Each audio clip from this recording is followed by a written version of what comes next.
What is going on, guys? This is the Inside the Blue podcast, episode number 6. As today we were breaking down the New York Yankees, and the first time we were breaking down the Yankees as well. You know, it's always fun to talk Yankees, and happy to get started with them. But let's get right into it as we talk about, the main two prospects in this spring training that have been tearing it up is Anthony Volpe and Jason Dominguez. Volpe is your number one prospect in your farm system, and also Dominguez is right behind him at number 2. And these two players are special. I mean, we've seen what they can do in spring training. They can really hit the ball, and they can also field strongly as well. And, what I like about these two prospects in particular is they put the ball in play. We look at those stats currently. We'll talk about Volpe. This is before their game against the Phillies today. So Volpe, before playing against the Phillies, he had 20 at-bats, 5 runs, 6 hits, 1 home run, and 1 RBI, and also 3 stolen bases. And I think, with those stats to begin with, he's got a lot of hits, and he hasn't gotten a lot of RBIs, but I think the 3 stolen bases is something that you have to look for. This guy, he's sneaky on the base path. He's got solid speed, and he's able to steal bases, and that's what the Yankees need in this lineup. They need guys that can hit and steal bases. We haven't really seen that much. They've experimented. Tim LeCastro and Tyler Wade, but I think Volpe could be that next guy that could steal bases for them on a regular basis. And also, he's batting .300. Average is not something I always look into, but batting .300 is batting .300. The league average in the MLB is around like 260, 270-ish. He's got an on-base percentage of .417, and he's got an OPS of 967. Those numbers are off the charts, and to see your number one prospect do this, it's amazing for the team. And he's been really good for them in spring training. I'm not a big guy of the record. I don't care what the Yankees' record is in spring training. The only thing I care about is the prospects developing in spring training and ultimately winning a World Series. In spring training, I don't care if you only win one game in spring training. This is a team that doesn't care about spring training either. I mean, really, their only main focus is to see what, Dominguez and Volpe and some other guys can do.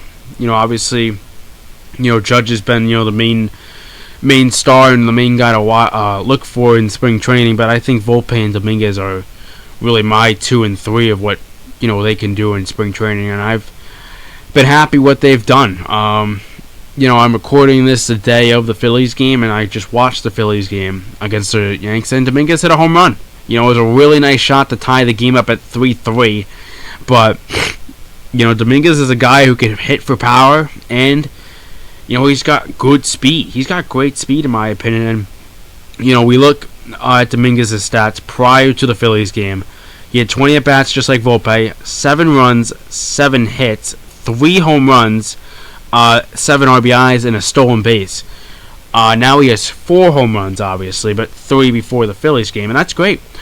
He's one of the top leaders in home runs in spring training. Now he's just showing his power. Dominguez has great power, and another thing that's jaw-dropping is his OPS. It is a 1.441.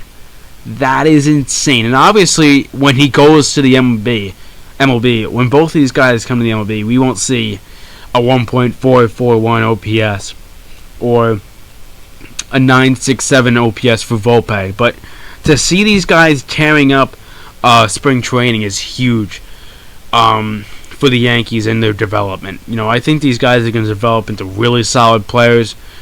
Teams have been asking for Volpe earlier last year when there was the Castillo rumors. The Yanks had a trade in place for Luis Castillo, but the main person that the Reds wanted was Anthony Volpe, and Cashman has stated clearly that he will not be trading Jason Dominguez and Anthony Volpe, and I'm very glad that Brian Cashman has kept his word and has kept these two young studs, because it looks like these two guys could play opening day, but For opening day, these two prospects are making it very tough for Aaron Boone and the staff to send these guys down. It looks like Volpe and Dominguez want to be on the Yankees opening day, and I would not mind that.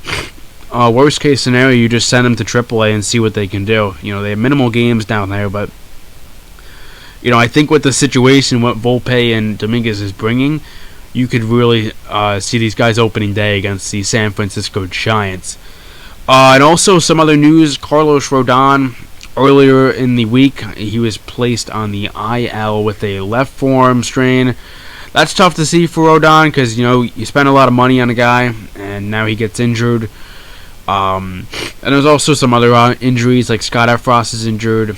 Tommy Kahnle has bicep tendonitis. And also, Nestor Cortez has a slight injury with his hamstring. That's also one of the reasons why Cortez was not representing America for the World Baseball Classic. But nonetheless, I'm not mad that Cortez is not pitching in the World Baseball Classic. I've seen a lot of players opt out of the World Baseball Classic. And also Aaron Judge is not playing in the World Baseball Classic because he wants to focus on the Yanks. And I'm not mad at that at all. I know Judge has stated clearly that he wants to win a ring with the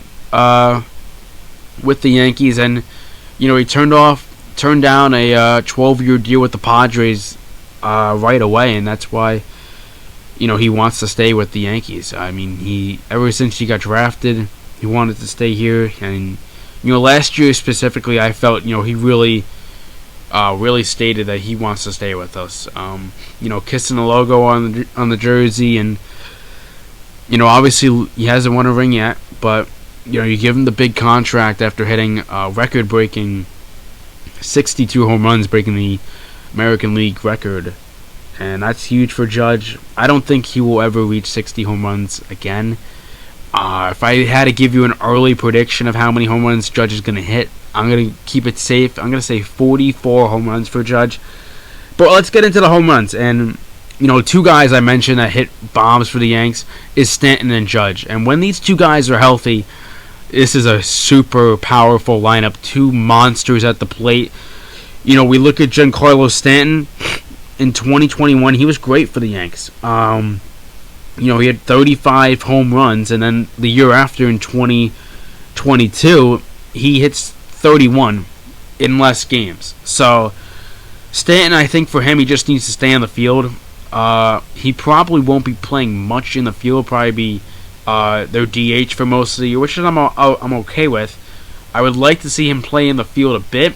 Come playoffs, they might need him in left field. And also about the outfield, Harrison Bader has an oblique injury, and it looks like he's estimated to miss 6 weeks. That's tough. I mean, Harrison Bader, you saw what he did in the playoffs, and he was great. He was a huge energy force, great defensive player, and he had a great postseason. He was one of the only players that really showed up in the postseason. But to see him injured, it stinks. That outfield is it's great when they're healthy. With Judge, Stanton, and Bader, those are three really solid guys. But to see, Bader go down is tough. I also don't know what the Yankees are going to do with IKF or Aaron Hicks. It's really tough to see what they're going to do with those players. I don't know if they're going to release Hicks or anything. I think Hicks still has around 3 years left in that long deal. I never liked the deal to start with, but let's get back into spring training. My scouting report on Volpe and Dominguez, let's get with Volpe to start. He's a stud fielder. We've seen already what he could do with the field. He's making diving plays. He's all over the place. And, I think he's really sneaky on the base path. I mentioned earlier he's already got 3 stolen bases, and he's really shifty on that base path. He makes pitchers always look after him and see if he's going to steal. And I think he's got an above-average bat. I think when he enters the major leagues, he can make a great impact. I don't see, him chasing pitches. I think he's a good guy that has a solid swing. I love him and Dominguez's swing, and he's good at controlling his zone. And for Dominguez, the number 2 prospect in the Yankee farm system, he's got a great bat and sneaky power. This guy has already got 4 home runs as of today. He's a switch hitter as well. I don't think people realize that this guy's a switch hitter. That makes him even more deadly. And he's good on both sides of the bat. He's got advanced skills, instincts, and he's got above average speed as well, and a nice arm to round things off. And also another guy I really have liked in spring training as Waldo Cabrera. He's a guy that can play anywhere in the lineup. Whether it's third base, the outfield, even first base. But his numbers in spring training I think have been solid. 22 at bats. He's got 2 home runs, 7 RBIs. And batting .273 right now, which is great. His on base percentage is a .304, and his OPS is an .895, and that's great for him. I think seeing him develop well is good. He's a great utility player for this Yanks squad, and I'm not a big guy in spring training, but to see these young players perform is huge for the Yanks. And it's really interesting for the Yanks to see all these young guys starting to develop. Back in the day, the Yankees, they really just spent to win. Under the George Steinbrenner era, they just spent a ton of money and win championships. But now, I don't know. I feel like the Yankees are going to start relying on those younger players now and see what they can do. We've seen teams like the Braves, the Rays, these young squads go far in the playoffs because of their young studs. Randy Arozarena for the Rays, he had a great year in the playoffs, and obviously they didn't win against the Dodgers, but it's really good to see them succeed. And the Rays are always a sneaky team against the Yanks. Whenever they go into Tropicana, it's always a battle. With the Braves, they're always a stud team in the NL East. They always give the Mets a problem and the Phillies, and that's why they've been successful over these 3 to 5 years. But I think lastly for this Yankee podcast, DJ LeMahieu is a guy that definitely needs to get back on track. He had that toe injury, which sidelined him to not play against the Astros in the playoffs, and that was a bad injury. When the Yanks headed to Houston, they got swept obviously, and the Astros just were the better team and just dominated the Yanks. The Yanks couldn't get hitting at all. Their pitching could only, take them so far. And, DJ LeMahieu in 2019 was something special. In 2019, he batted .327, 26 bombs, in a .518 slugging, and also a 6.0 WAR. And now you go to 2022, he was batting .261 with the 12 home runs, .377 slugging, and a 3.9 WAR. So to get DJ LeMahieu healthy is something the Yankees would definitely like. And another guy I would like to see have a strong season is Luis Severino. I think when he's healthy, he's solid. He hasn't been great in spring training. He even said that his slider is plain out sucked. And, he's been letting up a lot of runs, but, I think, come the regular season, I expect to bounce back out of number 40 for pinstripes. And, I expect Garrett Cole to lead the way in the rotation. He's our ace, and he will always be our ace. But, I think our pitching rotation is super, super strong when we're fully healthy. You'll have Cole and Rodon as your 1-2, and then you'll have Severino, Cortez, and rounding out Dominguez Horban. And that's solid for, the Yanks. I think that's really solid pitching. That's probably top 5 in the MLB when healthy. But, nonetheless, this has been episode number 6 of the Inside the Booth podcast. I am your host, Vin, talking about the New York Yankees today. And as always, so long, and let's go Yanks. Peace.